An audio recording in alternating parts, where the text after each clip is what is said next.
अस्सलाम वालेकुम स्टूडेंट्स। आज जो हमारा नेक्स्ट टॉपिक है that is the last topic of peripheral nervous system. इसके बाद हमारा नर्वस सिस्टम जो है वो एंड हो जाएगा। उसमें नर्वस सिस्टम में हमने प्रीवियस लेक्चर में 2-3 बातें हमने कवर की थी। हमने पेरिफेरल नर्वस सिस्टम की क्लासिफिकेशन देखी थी, फिर पेरिफेरल नर्वस सिस्टम की हमने कंपोजिशन भी देखी थी कि पेरिफेरल नर्वस सिस्टम किस चीज़ का बना होता है नंबर 1, और उसकी कैसे डिवीजन्स हैं बॉडी के अंदर। फिर फर्दर हमने देखा मोटर पाथवे, सेंसरी पाथवे। फिर मोटर पाथवे को हमने अगेन डिवाइड किया था 2 सिस्टम्स के अंदर, या 2 पाथवेज में हम कह सकते हैं। उनमें एक हमारे पास क्या था, सोमैटिक था, और दूसरा क्या था, ऑटोनोमिक था। क्या था, somatic nervous system and autonomic nervous system. ठीक है, सोमैटिक नर्वस सिस्टम में हमने कहा था कि देखें इन दोनों में मोटर न्यूरॉन्स इन्वॉल्व थे। इन दोनों में क्या इन्वॉल्व थे, मोटर न्यूरॉन्स इन्वॉल्व हैं। इसमें भी कौन से न्यूरॉन्स इन्वॉल्व हैं, मोटर न्यूरॉन्स इन्वॉल्व हैं। या न्यूरॉन्स की बजाय हम क्या लफ्ज़ बोलें, मोटर नर्व्स इन्वॉल्व हैं। इसमें भी क्या इन्वॉल्व है, मोटर नर्व्स इन्वॉल्व। ठीक है, लेकिन इसमें मोटर नर्व्स का क्या काम होता है, मैसेज सेंड करते हैं फ्रॉम CNS टू इफेक्टर। किसको मैसेज सेंड किया जाता है, CNS टू इफेक्टर। काम दोनों में सेम हो रहा है, काम दोनों में सेम हो रहा है, CNS टू इफेक्टर जा रहे हैं। लेकिन थोड़ा सा डिफरेंस था हमारे पास। क्या डिफरेंस था कि इसमें CNS से इफेक्टर के पास जाएंगे, लेकिन जो इफेक्टर ऑर्गन है बेटे वो कौन होगा, हमारा स्केलेटल मसल्स होंगे। कौन होगा, स्केलेटल मसल्स होंगे। और कैसा एक्शन वजूद में आएगा, वॉलंटरी एक्शन। कैसा एक्शन, वॉलंटरी एक्शन। अच्छा, यहाँ पे इफेक्टर कौन था, शाबाश, smooth muscles, cardiac muscles and glands. क्योंकि हमें पता है ये जो ग्लैंड्स होते हैं ये भी, इसमें भी कौन से मसल्स होते हैं, स्मूथ मसल्स होते हैं। ठीक है, ग्लैंड्स छोटे छोटे ऑर्गन्स हैं हमारी बॉडी के अंदर, सेल्स के बने हुए होते हैं जिनमें सिक्रीशंस बनती है। जैसे सलाइवरी ग्लैंड, जिनमें ये मुंह में जो थूक आ रहा है ये बनता है यहाँ पे सलाइवरी ग्लैंड्स के अंदर। बिल्कुल ऐसे काफी सारे ग्लैंड्स होते हैं। यहाँ तक बात समझ आई। ये वाला जो फंक्शन था सारे का सारा, ये वॉलंटरी था या इनवॉलंटरी था, ये इनवॉलंटरी एक्शन था। कैसा एक्शन था, इनवॉलंटरी। फिर इनवॉलंटरी एक्शन को हमने 2 हिस्सों में कैटेगराइज किया था। हमने कहा था या तो हमारे पास सिंपैथेटिक होगा या फिर सिंपैथेटिक नर्वस सिस्टम या फिर पैरासिम्पैथेटिक नर्वस सिस्टम। ठीक है, अब याद रखना है आपने बेटे, जो सिंपैथेटिक नर्वस सिस्टम है this is excitatory in nature. ये कैसा होता है, एक्साइटेटरी। ये कैसा होता है, हमेशा एक्साइटेटरी। और पैरासिम्पैथेटिक इनहिबिटरी। कैसा होता है, inhibitory. There is a tug of war. जैसे रस्साकशी का नाम सुना है आपने, गेम होती है ना, एक टीम एक तरफ रस्सा खींच रही, दूसरी तरफ खींच रही है। बिल्कुल हर वक्त हमारी बॉडी के अंदर ये दोनों इसी सूरत में ही हैं। वो बॉडी को उस तरफ ले जाने की कोशिश कर रहा है, वो बॉडी को उस तरफ ले जाने की कोशिश कर रहा है, लेकिन तवाजुन रखा हुआ है। क्या रखा हुआ है, जब इमरजेंसी सिचुएशन आती है तो सिंपैथेटिक थोड़ा सा ज्यादा काम करना शुरू करता है। ठीक है, तो ये बॉडी को इमरजेंसी सिचुएशन के लिए तैयार करता है, बॉडी को इमरजेंसी सिचुएशन के लिए तैयार करता है। आपको टेस्ट मिलने वाला है तो डिफरेंट चेंजेस आती हैं आपकी बॉडी में, नहीं आती।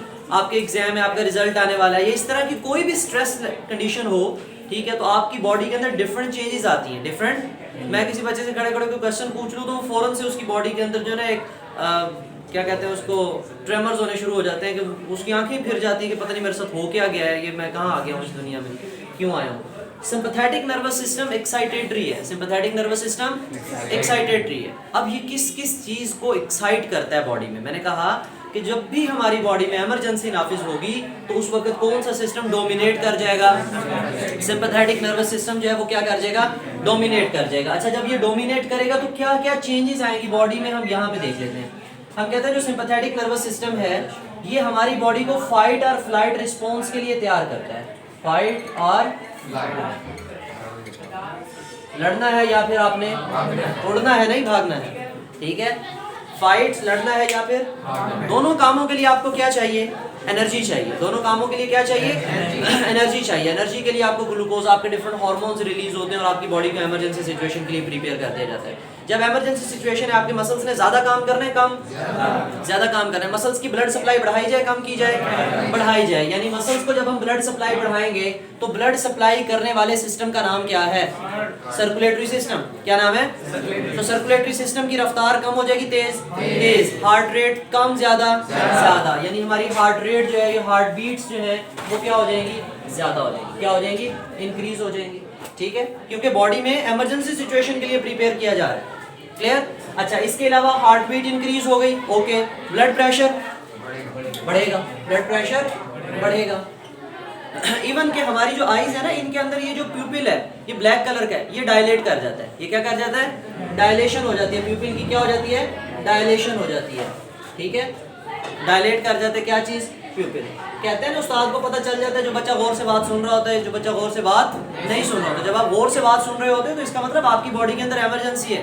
ठीक है, तो प्यूपिल थोड़ा सा क्या हुआ होता है? डायलेट हुआ होता है। क्या होता है? डायलेटेड होता है। और जो बच्चा बिल्कुल मस्तियां कर रहा होता है, बैठा स्कूल में, क्लास में जो मर्जी हो रहा है, उसको पता ही नहीं है, तो वो फिर वो छोटी छोटी जो है ना वो प्यूपिल लेके बैठा होता है। चलें, इसी तरह देखें, अब कोशिश ये की जाएगी जो हमारी बॉडी के वाइटल ऑर्गन्स हैं उनको ब्लड सप्लाई बढ़ाई जाए। उनको ब्लड सप्लाई, ब्रेन के टिश्यूज को ब्लड सप्लाई बढ़ा देंगे।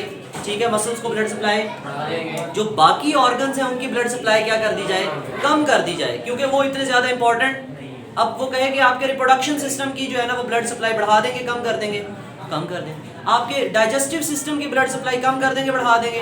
तो भाई डाइजेशन बाद में भी हो जाएगी, पहले इससे तो, इस इमरजेंसी से तो निपट लो। बात समझ आई या नहीं आई? इसलिए डाइजेशन स्लो हो जाएगी, डाइजेशन स्लो हो जाएगी। बात समझ आ रही है नहीं आ रही? अब बहुत से ऐसे ऑर्गन्स हैं, मैंने आपको बताया था कि हमारे बॉडी के अंदर डुअल इनर्वेशन होती है। उनको सिंपैथेटिक एक्टिविटी भी मिलती है, सिंपैथेटिक फ्लो भी आ रहा होता है उनके पास, पैरासिम्पैथेटिक नर्व इंपल्स भी आ रही होती है। ठीक है, लेकिन अब जो हमारा डाइजेस्टिव सिस्टम है उसके पास कौन सी आती है? सिंपैथेटिक भी आती है, लेकिन कौन सी आती है? Main parasympathetic. लेकिन अब कौन डोमिनेट कर गया है? सिंपैथेटिक। तो वो पैरासिम्पैथेटिक के इफेक्ट्स को क्या करना शुरू कर देगा? कम। जब कम करना शुरू कर देगा तो हमारे डाइजेशन को क्या करना शुरू कर देगा? कम। बाद में नो डाउट कि आप सारी जिंदगी ये चीजें बढ़ी रहेंगी, नो, हार्ट रेट बढ़ी नहीं रहेगी। इसको वापस कहाँ लाएंगे? नॉर्मल पे लाएंगे। वापस कहाँ लाएंगे? नॉर्मल पे। अच्छा, जैसे ही आपकी ये सारी स्ट्रेस सिचुएशन खत्म हो गई, स्ट्रेस सिचुएशन खत्म हो गई, अब आपका कौन सा सिस्टम काम करेगा? पैरासिम्पैथेटिक नर्वस सिस्टम काम करेगा। इसमें भी मोटर नर्व्स इन्वॉल्व है, इसमें भी। लेकिन अब ये जो काम करेंगे ये बॉडी को नॉर्मलाइजेशन की तरफ लाएंगे। बॉडी को कहाँ लेके आएंगे? जब आप पेपर देख लेते हो ना, जब पेपर मिलने वाला होता है तब तक तो दिल यहाँ आया होता है, ठीक है, और जब आपको पेपर मिल जाता है ठंडा सांस लेते हो आप, फिर आपकी बॉडी आहिस्ता आहिस्ता क्या होने लगती है। या जब टाइम खत्म हो रहा हो और आपके सवाल 3-4 रहते हो, फिर आप अंधाधुंध लगे होते हो, फिर आपके पास कोई बंदा बात कर भी रहा हो ना, आपको आवाज नहीं आ रही होती। अगर आप और से कंसंट्रेट करके अपने पेपर पे काम कर रहे हो तो इधर उधर जो भी कुछ हो रहा होता है आपकी बॉडी उसको रिस्पॉन्ड, क्योंकि आप एक स्पेसिफिक टास्क के ऊपर फोकस कर लेते हो। ठीक है, एड्रेनालिन रश की सिचुएशन हो जाती है हमारी बॉडी में। एड्रेनालिन वो हार्मोन है जो इमरजेंसी सिचुएशन में हमारी बॉडी को क्या करेगा? प्रिपेयर करेगा। दूसरे नंबर पे बेटा हमारे पास पैरासिम्पैथेटिक नर्वस सिस्टम। ये था सिंपैथेटिक और ये क्या है? Parasympathetic nervous system. Parasympathetic nervous system को हम कहते हैं ये इनहिबिटरी है। क्या है ये? यानी इसने चीजों को क्या करना है? इनहिबिट। सिंपैथेटिक कहेगा हार्ट बीट बढ़ा दो, पैरासिम्पैथेटिक कहेगा नहीं नहीं नहीं कम कर दो, कम कर दो, कम कर दो। ठीक है, अब parasympathetic nervous system is essential for the life. जिंदगी के लिए ये ज्यादा अहम है, जिंदगी के लिए ये पैरासिम्पैथेटिक ज्यादा अहम है, क्योंकि इसने बॉडी को किस तरफ लेके जाना है? वापस नॉर्मलाइजेशन की तरफ। इसने बॉडी को क्या करना है? दोबारा नॉर्मल करना है। कब नॉर्मल करना है? When the stress ends. जब हमारी स्ट्रेस क्या हो जाती है?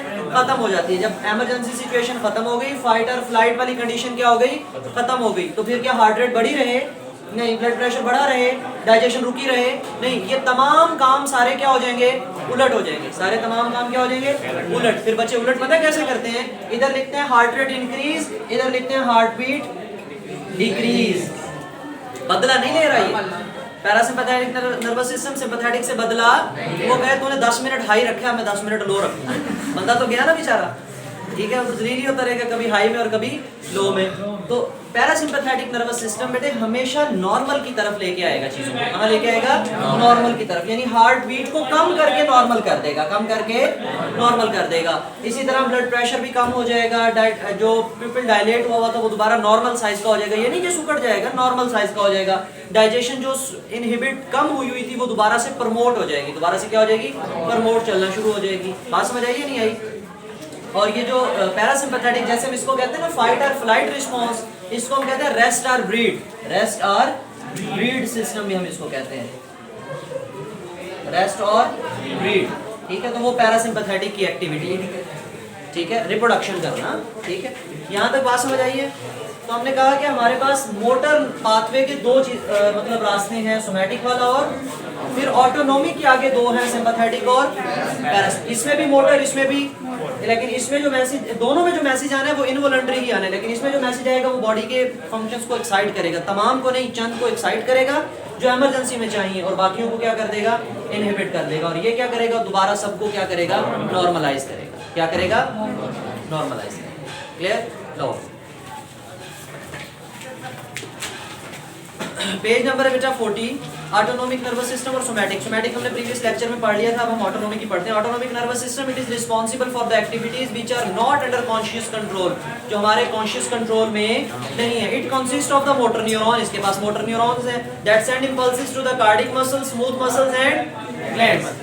Autonomic nervous system comprises of two systems, या comprises of sympathetic system and sympathetic nervous system prepares the body to deal with the emergency situation, then is often called fight or flight response. Similarly, during an emergency situation में this system takes necessary action, this system takes necessary action. For example, क्या करता है ये? It dilates the pupils, accelerate the increasing the breathing rate and inhibit the when stress ends. अब खत्म हो गई तो किसकी कहानी शुरू?